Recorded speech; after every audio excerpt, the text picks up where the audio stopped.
Olá pessoal, professor Evandro aqui. Essa é a sexta videoaula referente ao sistema nervoso periférico. Nela eu vou estar falando sobre os conceitos gerais sobre os nervos espinais, uma aula bem importante, bem conceitual. Tá? Ela é fundamental para a gente entender a anatomia dos nervos espinais, né? Conhecer, mais importante até do que conhecer o próprio plexo cervical, braquial, lombo sacral e por aí vai. Falo também do plexo cervical e do plexo braquial. Essa é a penúltima videoaula referente ao sistema nervoso periférico. Na sequência, eu já quero postar para vocês a última aula, né? A parte 7. Solicito que, se possível sigam, né, o canal, que divulguem para pelo menos um colega, né, que estude anatomia. E que, se você tiver interesse, pode me seguir também lá no Instagram. Né? O meu Instagram está logo ali abaixo, @evandro.citadinho. Eu estou planejando muita coisa legal aqui para o canal e lá para o Instagram, então por isso que eu sugiro que você siga, né, que selecione ali o sininho para estar por dentro do que vai estar acontecendo, porque tem bastante novidade por aí. E agora eu quero gastar um pouquinho mais de tempo, me dedicar um pouquinho mais para esse canal, porque eu estou recebendo feedbacks muito bons de vários alunos do país inteiro e isso me deixa muito feliz. Bons estudos, um grande abraço e até a próxima.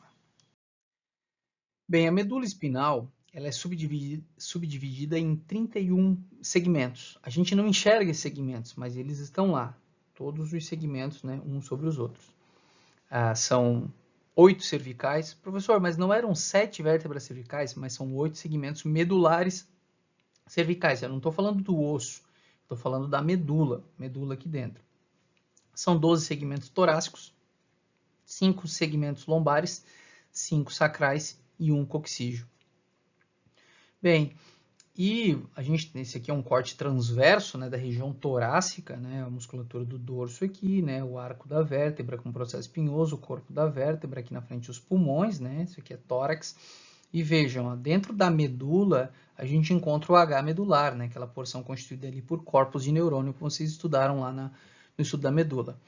Notem o seguinte, chegando aqui da periferia existem axônios de neurônios, né, em que o corpo desse neurônio fica nessa bolinha aqui fora, que a gente chama de gânglio, e parte aqui, uma outra parte da raiz, né, o axônio vindo e faz sinapse aqui no cordão posterior da medula espinal. Como é um neurônio sensitivo, né, ou aferente, o estímulo segue esse sentido aqui. Aqui dentro, ó, dentro da dura mater está aqui, né, envolvendo essas estruturas. Por dentro da dura mater, essa estrutura nós vamos chamar de ramo, ou melhor, de raiz, desculpa, posterior do nervo espinal. Essa raiz posterior ela é unicamente sensitiva, sensorial, porque os axônios de neurônios que estão aqui, ó, e estão trazendo estímulo e fazendo sinapse com o corno posterior são só sensitivos. Bem, a gente observa aqui o corno posterior, como eu já falei anteriormente, e aqui está o gânglio, né, constituído pelos corpos de todos os neurônios que estão trazendo, né, estão vindo, né, o corpo está ficando aqui e está trazendo a informação aqui para o corno posterior da medula espinal. Do corno anterior da medula espinal vai partir o corpo do neurônio fica aqui dentro, porque é o neurônio motor, e vai partir o axônio do neurônio motor seguindo lá para a periferia. Tá? Do corno anterior aqui, então, vai partir a raiz, ó, anterior. Tá? Então, vejam, dentro da dura mater eu tenho raiz posterior, a primeira que eu mostrei para vocês e falei que é sensitiva, só tem axônios de neurônios sensoriais, e a raiz anterior, né, que é motora. Fora aqui, ó, da dura mater, essas raízes, elas se unem, tá? Tanto a raiz anterior, que é motora, quanto a posterior, que é sensitiva, se unem e vão formar os ramos. Eu tenho o ramo, ó, anterior, esse mesmo aqui, ó, o ramo anterior, que é grosso e é misto. Senhor, como assim é misto? Sim, ó, parte desse ramo é formado pela raiz anterior, que é motora. Parte desse ramo é formado pela raiz posterior, que é sensitiva. Como elas se uniram, formaram um ramo grosso, misto, que vai estar formando os nervos, que eu vou estar falando agora para vocês, formando o plexo cervical, o plexo braquial, os nervos torácicos e por aí vai. Então, do ramo anterior... Professor, qual é a diferença de ramo e raiz? Dentro da dura mater eu tenho raiz, que anterior é motora, posterior é sensitiva. Fora da dura mater eu tenho ramo anterior, que é grosso, misto, inerva, vai originar vários nervos que a gente vai ver agora, e o ramo posterior, ó, tá aqui, ó, o ramo anterior formando os nervos, o nervo espinal propriamente dito, e o ramo posterior que é fininho e misto também, tá? Porque também, ó, esse ramo posterior fininho também vai receber, ó, também tem os axônios da raiz anterior e da raiz posterior formando aqui o ramo posterior. Ele é misto e ele vai lá para o dorso fazer a inervação dos músculos do dorso, os músculos próprios do dorso, e sensibilidade da pele do dorso. A gente diz que são os músculos posturais que a gente vai estar vendo, a gente vai voltar a falar disso semestre que vem na anatomia do dorso. Então, os músculos eretores da espinha, espinal, longuíssimo, ilho costal, por exemplo, são inervados pelo ramo posterior do nervo espinal, pelos ramos posteriores dos nervos espinais, tá? E a sensibilidade, a pele dessa região também. Então, a gente já sabe de onde que vem o nervo espinal, né? Então, tanto o ramo anterior, que vai formar o nervo propriamente dito, quanto o ramo posterior vem, né? Vai ser constituído da forma como nós estamos vendo aqui. Bem, como eu tinha falado para vocês, ó, aqui eu tenho a medula espinal. Da medula espinal partem 31 pares de nervos. 8 cervicais, 12 torácicos, 5 lombares, ó, L1, L2, L3, 5 lombares, 5 sacrais e 1 coxígeo. Agora, tá aqui, ó, um par de coxígeos. Agora vai lembrar o seguinte, existe a vértebra, tá? Por exemplo, vértebra C3 e nervo espinal de C3, tá? Nervo C3. Então, segmento medular C3. Então, a gente tem que tomar cuidado de quando a gente está falando. Por exemplo, isso aqui é a raiz de C8, né? Vai dizer, professor, mas não são só 7 vértebras? Sim, vértebra C7, segmento medular de C7, raiz de C7. Vértebra C8, segmento medular de...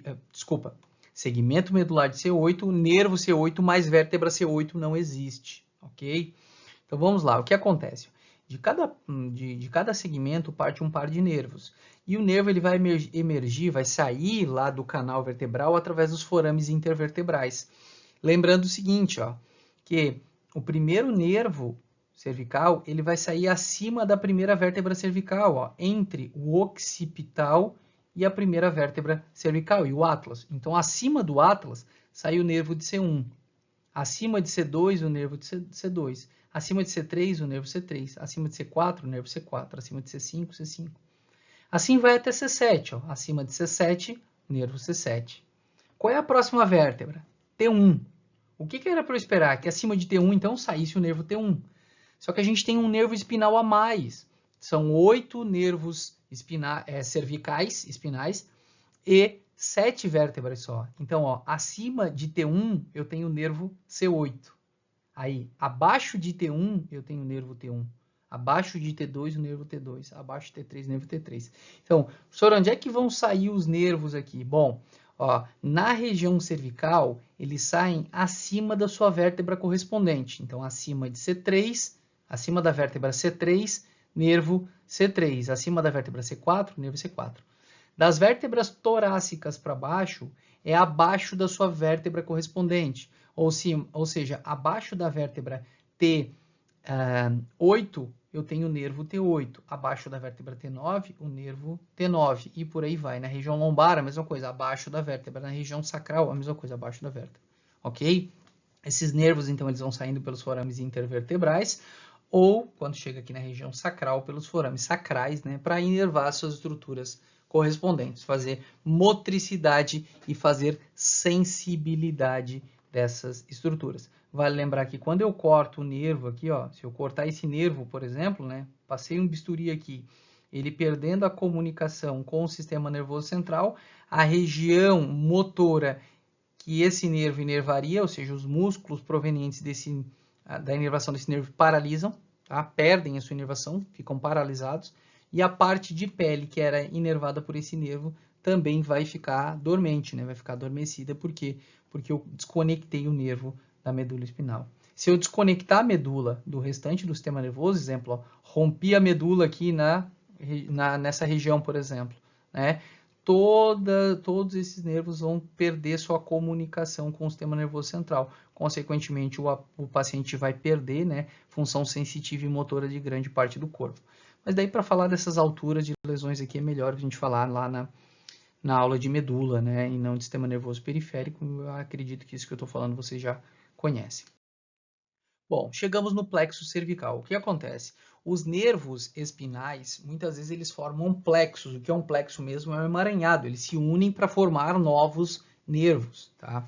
E o primeiro plexo que eu apresento para vocês é o cervical. O plexo cervical, ó, esse emaranhado que a gente vê aqui nervoso, ele vai ser constituído, ó, as raízes do plexo, né, serão formadas pelos ramos anteriores de C1, C2, C3 e C4.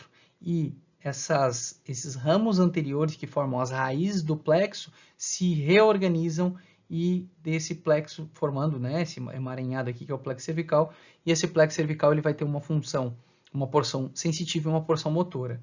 Tá? Da porção motora, eu vou falar de duas estruturas para vocês, mas a gente vai rever melhor no semestre que vem. A alça cervical, ó, que vem aqui de C1, C2 e C3, ó. Então essa alcinha que nós vemos aqui, ó, a alça cervical, ela é motora, tá? E ela vai estar inervando os músculos infraioídeos, tá? Que é o músculo esternioídeo, homoioídeo e o externo-tireoídeo, ok? Tem 4 raminhos aqui porque o homoioídeo tem 2 ventres, né? Então, por enquanto, fiquem como alça cervical é motora e inerva os músculos infraioídeos, tá aqui essa alcinha, ela recebe o nome porque ela faz um formato de uma alça mesmo, tá? E eu tenho um nervo de extrema importância, que é motor, ó, ali está a alça cervical, que vem de C3, C4 e C5. Esse é importante que vocês saibam qual é a altura. De onde que vem exatamente a alça cervical, tá? Que vem de C1, C2, C3, não precisa saber. Agora que o nervo frênico, ele vem de C3, C4 e C5. Professor, mas C5 não pertence ao plexo cervical, mas ajuda a formar o frênico, tá? Isso é importante, é fundamental. Por quê? Em uma lesão medular, tá? Se eu romper a medula e perder a comunicação de parte da medula com o sistema nervoso central, eu vou ter o seguinte, ó, se a lesão for abaixo, imagina que eu rompi a minha medula em duas partes. Se a lesão for abaixo da origem do frênico, vamos pensar assim, o paciente rompeu lá em C6, tá? Rompeu a medula lá no segmento C6. Essa parte de cima aqui, ó, C1, C2, C3, C4, C5 continua conectado, né, essa parte, primeiro toco aqui da medula, ao encéfalo e, consequentemente, desce um estímulo lá do encéfalo até a medula, tá? Da medula, ó, entra por essas raízes aqui, né, que formam um nervo frênico, vai até o músculo diafragma, estimula o diafragma, ele se contrai e o paciente consegue respirar sozinho. Agora, mas ele é um tetraplégico, mas respira sozinho. Agora, se a lesão medular for muito alta, por exemplo, a lesão lá na altura de C2 ou C1, tá? Rompi a medula nessa altura, a medula lá dentro, tá? Não é o nervo aqui, ó. Desconectei a medula do restante do sistema nervoso central. O estímulo desce, só que, ó, não consegue chegar na medula lá no corno anterior de C3, C4, C5 para fazer sinapse, né, com o corpo de neurônio tá ali no corno anterior e o estímulo descer, na verdade aqui, ó, chegar até o nervo, até o músculo diafragma e nervar o diafragma. Então, é importante saber a origem aqui do nervo frênico, é C3, C4, C5, para saber que lesões altas aqui, ó, acima de C3, o paciente não respira sozinho, ele é um tetraplégico e para respirar ele vai precisar de ventilação mecânica. Abaixo de C5, o paciente respira sozinho. Ele não precisa de ventilação mecânica. Agora, se for entre, professor, e se for em C4 ou em C3, aí depende. Às vezes C4, só o C3, né? O C4 é o principal componente aqui, mas às vezes o C3, né, enfraquece um pouco a respiração, mas o paciente vai melhorando aos poucos e vai se adaptando e vai conseguir respirar. Então, aí varia, tá? Depende de cada situação. Mas então, de componente motor do plexo cervical, a gente tem que lembrar aqui da alça cervical, que inerva os músculos infraioídeos, e do nervo frênico, que inerva o músculo diafragma. O frênico é o nervo sensitivo e motor do diafragma. Vale lembrar que o frênico esquerdo inerva a metade esquerda do diafragma e o frênico direito a metade direita do diafragma, né? A hemicúpula direita e a hemicúpula esquerda. Além disso, o plexo cervical vai dar os seus componentes sensitivos, que vão estar fazendo sensibilidade, ó, aqui está o frênico, passando sempre, ó, anterior em relação ao escaleno anterior. Esse músculo aqui é o escaleno anterior, ó, entre eles aqui está o plexo braquial, que eu vou falar depois, ó, músculo escaleno anterior, músculo escaleno médio, músculo escaleno posterior. Está aqui o nervo frênico, ó, passando, descendo, ó, as suas raízes aqui, ó, primeira, segunda, terceira raiz, descendo, né, e indo lá inervar o músculo diafragma. E de função sensorial, existem vários nervos que eu vou dar ênfase no semestre que vem, então nesse semestre vocês não precisam conhecer, tá? Mas eu vou já falar aqui para vocês. O nervo auricular magno, que vai fazer sensibilidade de grande parte da orelha aqui, do pavilhão auditivo, então quando tu lesa a orelha aqui, ó, se beliscar a tua orelha, tu sente através do nervo auricular magno. O occipital menor, que vai fazer sensibilidade de parte aqui da região occipital, do couro cabeludo. O cervical transverso, ou transverso do pescoço, que faz sensibilidade da pele, ó, nessa região aqui, ó, anterolateral do pescoço. Então, se eu passar um bisturi, eu cortar aqui, eu sinto pelo nervo cervical transverso. É só sensitivo, os que eu estou colocando em verde aqui são só sensitivos, tá? Embora que o frênico, ele é misto, né? Faz sensibilidade e motricidade lá do diafragma, né? Mas, ó, e o supraclavicular, que faz sensibilidade dessa região do ombro aqui, ó, a região deltopeitoral alta, a região do deltoide peitoral alto aqui, tá? Região aqui próximo da escápula, sensibilidade. Então, esses verdinhos aqui são cutâneos, são sensitivos, não inervam músculos, inervam pele e fazem só sensibilidade, ok? Então, é isso que a gente precisa saber nesse semestre de plexo cervical. É uma introdução. No semestre que vem a gente vai estudar um pouco melhor a anatomia topográfica do pescoço. Chegamos então no plexo braquial. O que nós observamos aqui? Ó? Que o plexo braquial é aquele conjunto, né, de nervos, né, que vão estar inervando os nossos membros superiores. O plexo braquial ele vai ser constituído, ó, pela raiz anterior, né, que forma, melhor, pelo ramo anterior, que formam as raízes do plexo, ó, C5, C6, C7, C8 e T1. Então, eu tenho 5 raízes aqui no plexo, e essas raízes elas vão se reorganizar para formar os troncos. Então vejam, a raiz C5 se une com C6 e vai formar o tronco superior. A raiz C7 sozinha forma o tronco médio e a raiz C8 e T1 se unem e formam um tronco inferior. De cada tronco desse aqui, eu vou ter duas divisões, uma divisão anterior e uma divisão posterior. Então notem, o tronco superior está dando uma divisão anterior e uma divisão posterior. O tronco médio está dando uma divisão anterior e uma divisão posterior. O tronco inferior dando uma divisão anterior e uma divisão posterior. Essas divisões elas se reorganizam também. E vejam, ó, a divisão anterior do tronco superior se une com a divisão anterior do tronco médio. E eu vou formar ó, a divisão anterior do tronco superior, se unindo com a divisão anterior do tronco médio, e eu vou formar o fascículo lateral. Tá? Já vou falar sobre os fascículos. A divisão anterior do tronco inferior, ó, vai formar o fascículo medial. Ela sozinha, ó, a divisão anterior do tronco inferior sozinha forma o fascículo medial.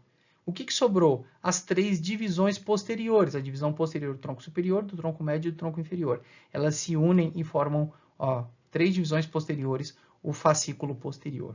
Esses fascículos, eles são denominados assim, fascículo lateral, fascículo posterior e fascículo medial, em relação à artéria axilar, a segunda porção da artéria axilar. Está aqui a artéria axilar, e a segunda porção dela, semestre que vem, a gente vai estudar as três porções direitinho, ela passa bem aqui no meio, ó, lateral em relação à artéria axilar, fascículo lateral, está aqui, ó.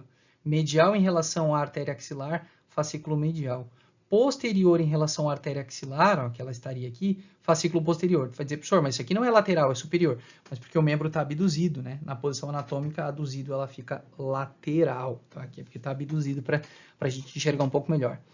E desses fascículos aqui surgirão os nervos que a gente vai estudar esse semestre. Tá? Vejam, ó, do fascículo lateral, eu vou ter aqui o nervo músculo cutâneo, tá? Que eu vou falar depois para vocês. Eu tenho slide para falar de nervo músculo cutâneo, o que ele vai estar inervando. Além do fascículo lateral, além do nervo músculo cutâneo, que o fascículo lateral origina, ó, eu vou ter a raiz lateral do nervo mediano. Então, o fascículo lateral origina a raiz lateral do nervo mediano, que vai se unir com a medial para formar o nervo mediano, eu já falo na sequência, certo?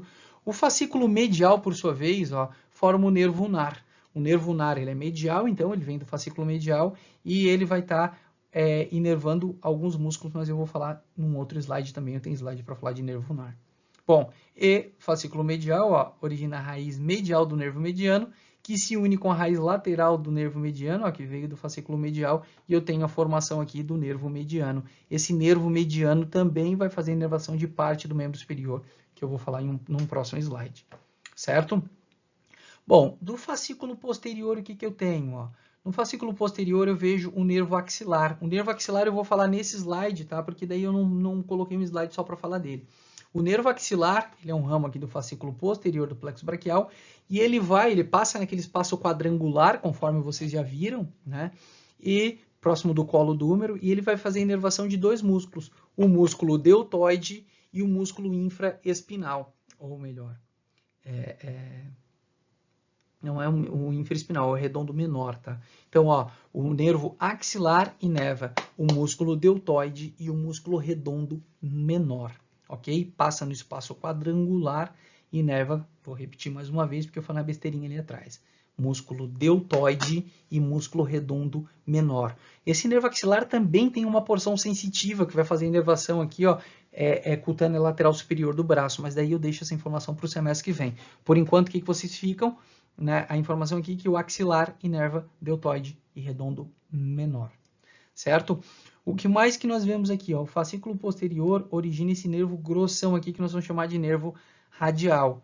Esse nervo radial vai inervar vários músculos também no braço e no antebraço, mas daí eu vou falar desse nervo no próximo slide também, certo? Além disso, existem vários outros nervos originados pelo plexo cervical, mas esses nervos ficam para o semestre que vem, tá? Exemplo, aqui eu tenho nervo supraescapular, tá? Na verdade, esse aqui é o dorsal da escápula, nervo dorsal da escápula, nervo supraescapular, nervo para o músculo subclávio, aqui tem nervo peitoral lateral, peitoral medial, nervo subescapular superior, nervo tóraco dorsal, nervo subescapular inferior, nervo cutâneo medial do braço, nervo cutâneo medial do antebraço. Esse aqui que vem de C5, C6, C7, ó, é o nervo torácico longo, tá passando ele ali, ó, vai inervar o músculo serrátil anterior.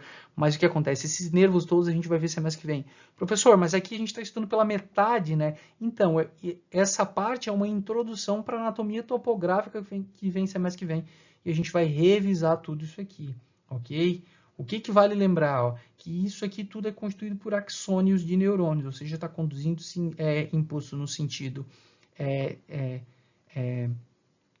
eferente, né? Ou seja, os estímulos motores, ó, do centro para a periferia, e aferente da periferia para o centro. E esse plexo nada mais é do que isso que nós encontramos aqui, ok? Mas que semestre que vem eu vou revisar tudo isso com vocês, vou acrescentar informações bem relevantes. Bom, tirando o axilar, né, que era o nervo que eu falei no slide passado, né, o nervo que eu disse que passava no espaço quadrangular e inervava o músculo deltoide e o músculo redondo menor. Quais são os nervos do plexo braquial que a gente vai ver agora? Ó? O nervo músculo cutâneo, aquele que vem lá do fascículo lateral do plexo braquial. Esse nervo músculo cutâneo ele inerva 3 músculos aqui na região, no compartimento anterior do braço, ó, que vai ser o bíceps braquial, o braquial e o córaco braquial. Então, a função desse nervo é inervar esses músculos aqui. Além disso, o nervo músculo cutâneo, ele dá um raminho também cutâneo que vai fazer a sensibilidade dessa região lateral do antebraço, mas essa informação fica para o semestre que vem. Por enquanto, você só precisa saber que inerva esses 3 músculos do compartimento anterior do braço, o bíceps braquial, o braquial e o córaco braquial. Vale você relembrar a função desses músculos, né, que vocês já estudaram. Bom, nós vimos aqui, ó, que o fascículo lateral deu a raiz lateral do nervo mediano, o fascículo medial deu a raiz medial do nervo mediano, e aqui nós temos o nervo mediano propriamente dito. O mediano não inerva nada no braço, mas no antebraço vai inervar vários músculos daqui do compartimento anterior. É mais fácil a gente ver o que o mediano não inerva no compartimento anterior. O que ele não inerva? Um músculo e meio, os músculos são inervados pelo nervo ulnar. Então, o ulnar, ó, que eu já vou colocar ele aqui, ó, o ulnar vem do fascículo medial do plexo braquial, e no braço ele também não inerva nada, no antebraço ele inerva um músculo e meio, tá? do compartimento anterior do antebraço, que é, ó, o flexor ulnar do carpo, esse músculo aqui, e a porção medial, ou ulnar, do flexor profundo dos dedos. Então, no antebraço, o ulnar inerva-se um músculo e meio, flexor ulnar do carpo e porção ulnar ou medial do flexor profundo dos dedos. Todos os outros músculos do compartimento anterior é nervo mediano. Então, quem é que sobrou? o pronador redondo, o flexor radial do carpo, o palmar longo, o flexor superficial dos dedos, a porção lateral ou radial do flexor profundo dos dedos, ou seja, aquela parte que não foi inervada pelo nervo ulnar, o pronador quadrado e o flexor longo do polegar. Esses são os músculos inervados pelo nervo mediano aqui no antebraço. Na mão, o mediano também inerva alguns músculos e faz sensibilidade de parte da mão. Só que isso vocês vão estudar no semestre que vem na anatomia topográfica de membros superiores, ok? Assim como o ulnar também inerva alguns músculos na mão e também faz sensibilidade em parte da mão, só que isso, como eu falei, vocês vão estudar na anatomia topográfica dos membros superiores, né, no próximo semestre. O nervo radial, o nervo radial, ele vai lá para a região posterior, ele é ramo do fascículo posterior do plexo braquial, né? Ó, quem encontra aqui o nervo axilar, o nervo axilar inervando aqui, o redondo menor e o deltoide, conforme eu já tinha falado para vocês. O nervo axilar, ele vem aqui para a região posterior, e ele inerva todos os músculos do compartimento posterior, seja do braço ou seja do antebraço. Quem são? Tríceps braquial, né? O nervo que vai estar fazendo aqui extensão de cotovelo, então tríceps braquial. E aqui no antebraço, todos os músculos do compartimento posterior. Então vamos lá. Braquiorradial, extensor radial longo do carpo, extensor radial curto do carpo, extensor dos dedos, extensor do indicador, extensor do dedo mínimo, extensor ulnar do carpo, não sei se já tinha falado ou não, se não repito agora, se já repito agora, né? Supinador, e deixa eu ver, ancôneo ou anconeu, eu costumo falar anconeu, que é esse músculozinho aqui, tá? Eu vou repetir porque eu não sei se falei todos. Tríceps braquial, tá? Bráquio radial, extensor radial longo do carpo, extensor radial curto do carpo, extensor dos dedos, extensor do indicador, extensor do dedo mínimo, extensor ulnar do carpo, supinador, anconeu, faltaram alguns. Abdutor longo do polegar, extensor curto do polegar e extensor longo do polegar. Agora foram todos. Vou repetir. Abdutor curto do polegar, extensor longo do polegar e extensor curto do polegar. Então foram todos, né, que vocês viram.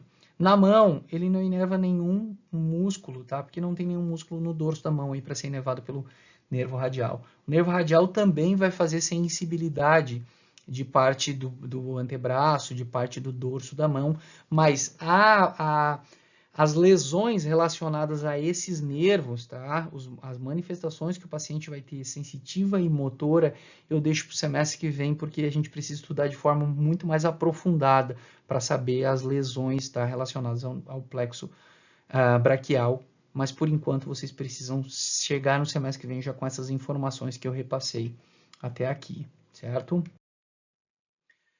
Turma, então nessa aula a gente termina por aqui. Na próxima aula eu vou falar dos nervos torácicos, né, e do plexo lombosacral. Um abraço e até mais.